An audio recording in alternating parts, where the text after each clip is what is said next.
صرف ایک صحابی پیش کر دو، ایک تابعی پیش کر دو، 4 اماموں میں سے کی ایک امام پیش کر دو جو سماع انبیاء کا قائل ہو۔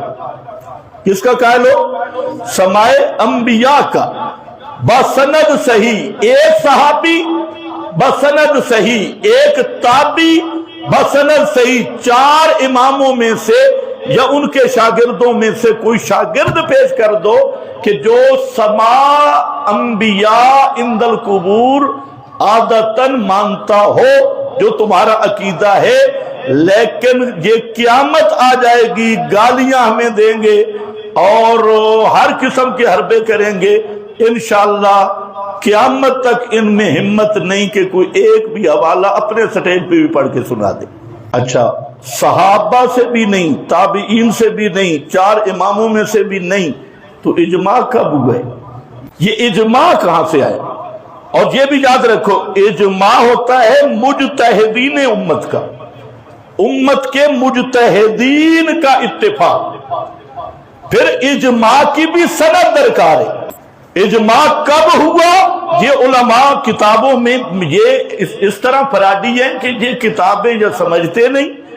آپ اصول شاشی اٹھا کے بیٹھے، نور انوار، اسامی، کوئی کتاب کہ اجماع کا مطلب کیا ہے؟ ایک تو اجماع کے لیے شرط ہے ممات النبی، یہ کہتے ہیں حیات النبی پر اجماع ہے، نبی کی حیات میں اجماع حجت ہی نہیں۔ اجماع کی حجیت کے لیے شرط وفات النبی ہے، کیونکہ پیغمبر کریم زندہ ہوں تو آپ سے پوچھا جا سکتا ہے، تو اجماع آپ کی زندگی میں دلیل ہی نہیں، حجت ہی نہیں۔ دوسرا مسئلہ یہ ہے کہ اجماع کس کا معتبر ہوگا؟ مولویوں کا؟ جیسے ہمارے بریلوی حضرات کہتے ہیں جی عید میلاد النبی پہ اجماع ہے، تو اجماع کس کا معتبر ہوگا؟ تو یاد رکھو، اجماع معتبر ہے امت کے مجتہدین کا، اور مجتہدین کا زمانہ 3 صدی ہے۔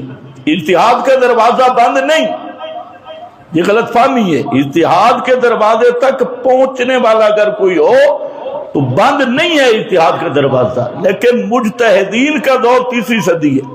اب 4 امام اس اجماع میں نہیں، ان کے شاگرد بھی نہیں، تو پھر اس کو میں اجماع کہوں یا الف کو حذف کر دوں؟ کتنا بڑا فراڈ کرتے ہیں، شرم نہیں آتی۔ اجماع انبیاء، سماع انبیاء اجماعی ہے۔ وہ کیسے بھائی اجماعی؟